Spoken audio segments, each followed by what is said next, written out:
তিনজনের উপর থেকে আল্লাহ তাআলা বিচারিক আদালত তুলে নিয়েছেন। তার মধ্যে একজন হলো নাসি, যিনি ভুলে যান, আরেকজন হলো নাইম, যিনি ঘুমন্ত। এই জন্য আমার নবী বলেছেন, লাইসা ফিন নাওমে তাফরিতুন ইন্নামাত তাফরিতু ফিল ইয়াকজা। একটা লোক ফজরের নামাজ ঘুমিয়ে আছে, ফজরের ওয়াক্ত চলে গেছে, ফজর পড়তে পারে নাই, সেই মানুষটাকে আল্লাহ তাআলা ফজরের নামাজ কেন পড়লো না, এ কারণে তাকে তিনি একবারও জিজ্ঞাসা করবেন না।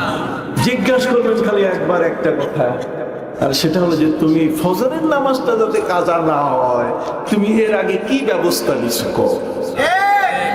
ইন্নামাত তাফরিতু ফিল ইয়াকজা, তোমার সজাগ থাকা অবস্থায় ফজরের নামাজটা যেন কাজা না হয়, এই জন্য তুমি কি ব্যবস্থা, ঘড়িতে অ্যালার্ম দিছো কিনা, গার্ডকে তুমি বলে রাখছো কিনা, চৌকিদারকে তুমি বলে রাখছো কিনা, মুয়াজ্জিন সাহেবকে বলে রাখছো কিনা? আমি কি বুঝাইতে পারছি? লাইসা ফি নাওমে আত-তাফরিত, ঘুমের মধ্যে ধরপাকড় নাই। তাফরিদ মানে কোনো বাড়াবাড়ি নাই। ইন্নামাত তাফরিতু ফিল ইয়াকজা, ইয়াকজা মানে সজাগ অবস্থায় ঘুমানোর আগে আমি যেন ফজরের নামাজটা কাজা না হয় সেই ব্যবস্থাটা ঠিক রাখি। আপনি কি বুঝতে পারছেন? তৃতীয় নম্বর যেটা, এটা না বললে আবার অপূর্ণ থেকে যাবে। তৃতীয় নম্বর হচ্ছে ওয়ানিস সাবির, সিবিয়ান। সিবিয়ান শব্দের অর্থ ছোট বাচ্চা।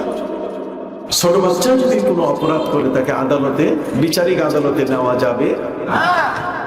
বাচ্চা অপরাধকে ক্ষমার দৃষ্টিতে দেখতে হবে। সুবহানাল্লাহ। বাচ্চা যদি কোনো অপরাধ করে তাহলে এর জন্য কোনো আদালতে নেওয়া যাবে না। 2 বছর, 3 বছর, 4-5 বছরের শিশু অপরাধ করেছে, আপনি তাকে নিয়ে যাবেন না। এই জন্য 3 জন ব্যক্তির থেকে আল্লাহ তাআলা তার রায়কে তুলে নিয়েছেন, বিচারিক ব্যবস্থাপনাকে তুলে নিয়েছেন। প্রিয় নবী সাল্লাল্লাহু আলাইহি ওয়াসাল্লাম তিনি যুদ্ধের ময়দান থেকে সাহাবায়ে কেরামকে নিয়ে ফিরছিলেন মদিনায়। মরুভূমিতে তাঁবু খাটানো হয়েছে, মনে আছে কিনা? কি খাটানো হয়েছে? এই তাঁবু খাটানো অবস্থায় সবাই ঘুমিয়ে পড়ল। এখন প্রশ্ন হলো যে আমরা সবাই ক্লান্ত, যুদ্ধের ময়দান থেকে এসেছি, অতএব ফজরের নামাজটা যেন কাজা। প্রিয় নবী সাল্লাল্লাহু আলাইহি ওয়াসাল্লাম সাহাবায়ে কেরামকে বললেন যে একজন তোমাদের মধ্য থেকে যে নিশাচর রাত জেগে জেগে থাকে তাকে তোমরা বের করো। যেই সাহাবীকে বলা হয়, যাকেই বলা হয়, প্রস্তাব করা হয়, তিনি এটাকে ডিনাই করেন যে ভাই আমি ক্লান্ত, আমি উঠতে পারি কিনা, আমি দায়িত্ব নিব না। কেউ দায়িত্ব নেয় না। প্রিয় নবীজির কাছে বিষয়টা নিয়ে নালিশ করা হলো যে নবীজি কেউ দায়িত্ব নিচ্ছে না, ফজরের নামাজের সময় কে ডেকে দিবেন? নবীজি বলছেন তোমরা কি কও, তোমরা যাকে তাকে প্রস্তাব করেছো, এটা যে আসল তারে প্রস্তাব করো নাই। সাহাবায়ে কেরাম বলছেন হুজুর বুঝি নাই। নবীজি বলছেন যাও বেলালকে ডাক দিয়ে আনো। কাকে ডেকে আনো? বেলালকে ডেকে নিয়ে আসো। বেলাল সে রাত্র জেগে থাকে, অতএব তার কোনো শারীরিক প্রবলেম হবে না।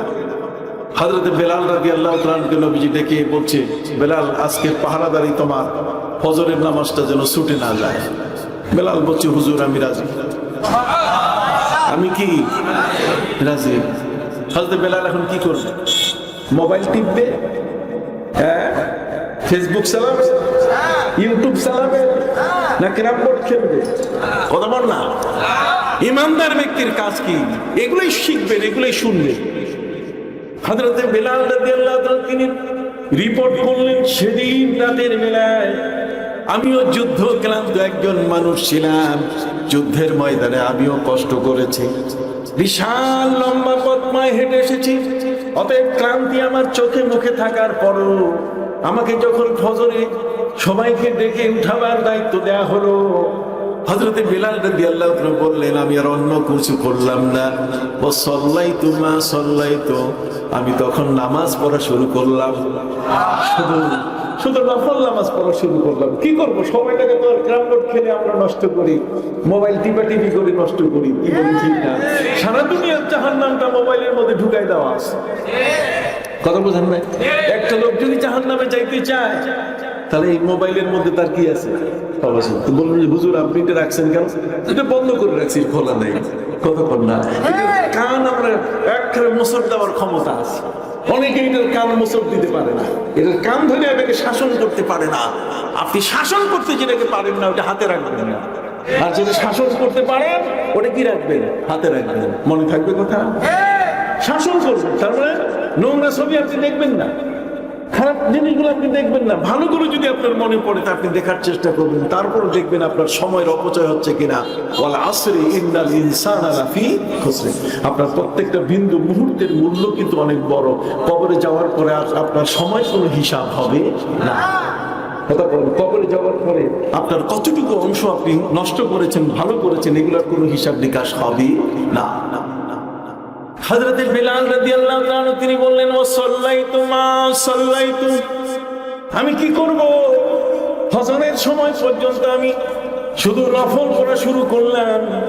নফল পড়তে পড়তে যখন ফজর কাছে চলে আসলো, যে এবার পূর্ব দিগন্তের কালিমা, পূর্ব দিগন্তের আভা, কালো আভা যেটা আছে, বুঝেন তো, কালো দাগ যেটা আছে, অন্ধকার যেটা আছে, অন্ধকারটা যখন আস্তে আস্তে কেটে কেটে এটা শুভ্র সাদা সুবে সাদে, মানে ফজরের ওয়াক্তের সূচনা যখন হচ্ছে, তখন আমি বললাম তাহলে ঠিক আছে, আর কয় মিনিট? আর 2 থেকে 3, বড়জোর 5 মিনিট। আমার কথাগুলো শুনুন, আর 2 থেকে 3 মিনিট, বড়জোর কত? বড়জোর 5 মিনিট। উনি বললেন আমি কি করলাম?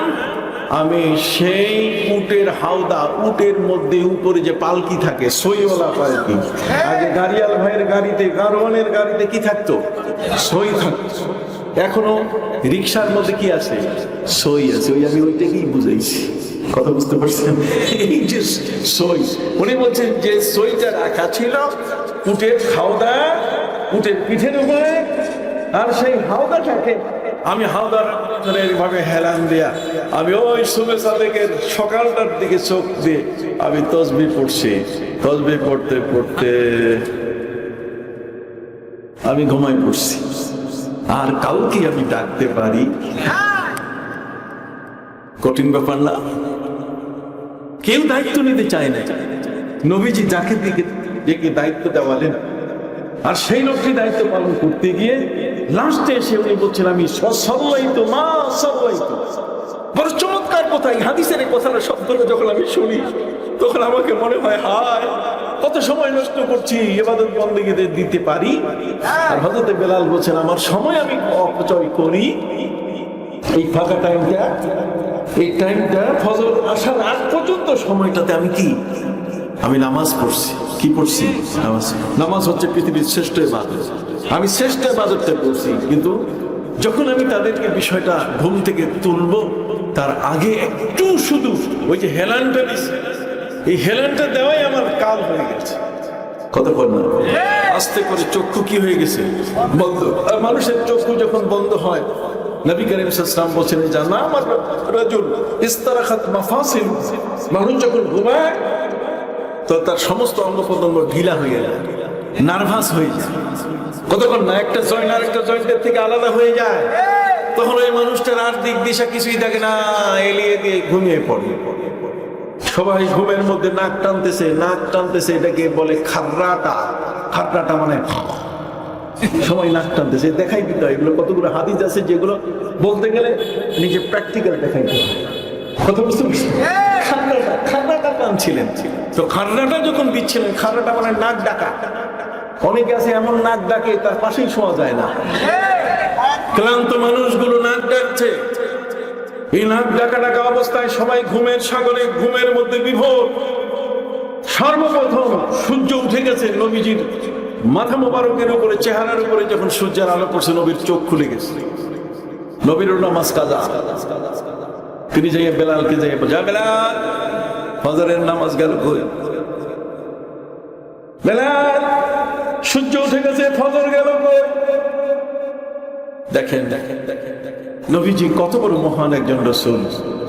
তিনি তাকে জিজ্ঞাসা করছেন, কিন্তু হযরত বেলাল ওই মুহূর্তে, আমরা ঘুম থেকে উঠলে গরম হয়ে যায়, আমি ঘুমিয়েছিলাম, আস্তে আস্তে বললেই তো হইতো। কিন্তু হযরত বেলাল সেই মুহূর্তে নবীকে যে জবাবটা দিয়েছে, এই জবাবগুলো আমরা অনেক সময় নিজেরা বুদ্ধি করে আনি না। হযরত বেলাল রাদিয়াল্লাহু তাআলা তিনি জবাব দিলেন, ইয়া রাসূলুল্লাহ আখাযাতনি মা আখাযাতকা, ইয়া রাসূলুল্লাহ আখাযানি মা আখাযাতকা। নবীজি আমাকে ওই জিনিসটাই ধরছে যেটা আপনাকে। তার মানে আপনি যেমন ঘুমায় পড়ছেন আমিও কি ঘুমায় পড়ছি, ঘুম আপনাকে যেমন অ্যাটাক করছে আমারও কি অ্যাটাক করছে। আপনি কতক্ষণ না ঘুম আপনাকে যেমন অ্যাটাক করছে আমাকেও কি আমি করবো। নবীজি বলছেন যে ঘুম যদি অ্যাটাক করে ফেলে তাহলে তো কাউকে অপরাধী বানানো যাবে। আগেই কিন্তু আইন ক্লিয়ারেন্স দেওয়া আছে যে ভুলে যায় তার উপরে বিচার নাই, কতক্ষণ না। আর যে ঘুমায় পড়ে ঘুমের উপরে তার কি বিচার নাই। আর ছোট্ট শিশু অপরাধ করলে তাদের কি নাই বিচার নাই। আইনের মধ্যে পড়ে গেছেন কে? হযরত বেলাল। নিয়মের মধ্যে সিস্টেমে পড়ে গেছেন। নবীজি তাকে আর কিছু বললেন না, যেটা আমাকে যেটা ধরছে তাকেও তো সেটা আক্রমণ করে বসছে। নবীজি বলছেন চলো এই জায়গায় আর থাকবো না, ইন্না হাযা বিওয়াদিশ শায়তান। তিনি বলছেন যেখানে মানুষ নামাজ পড়ে না ওটা শয়তানের জায়গা, যে বাড়িতে নামাজ নাই এটা শয়তানের বাড়ি। আপনার কথা বললা কেন? উচিত কথা কইতেছি, উচিত কথা কইলে কি গরম ভাতে বিড়াল বেজার আর উচিত কথায় আহাম্মক বেজার। যে ঘরে নামাজ নাই সে ঘর শয়তানের ঘর, যে বাড়িতে নামাজ নাই সেটা শয়তানের বাড়ি। আমরা কি কোন শয়তানের বাড়িতে আসি? হাত উঠান থেকে সাহস থাকলে শয়তানের বাড়িতে থাকি নাকি? শয়তানের ঘরে থাকি? সুবহানাল্লাহ।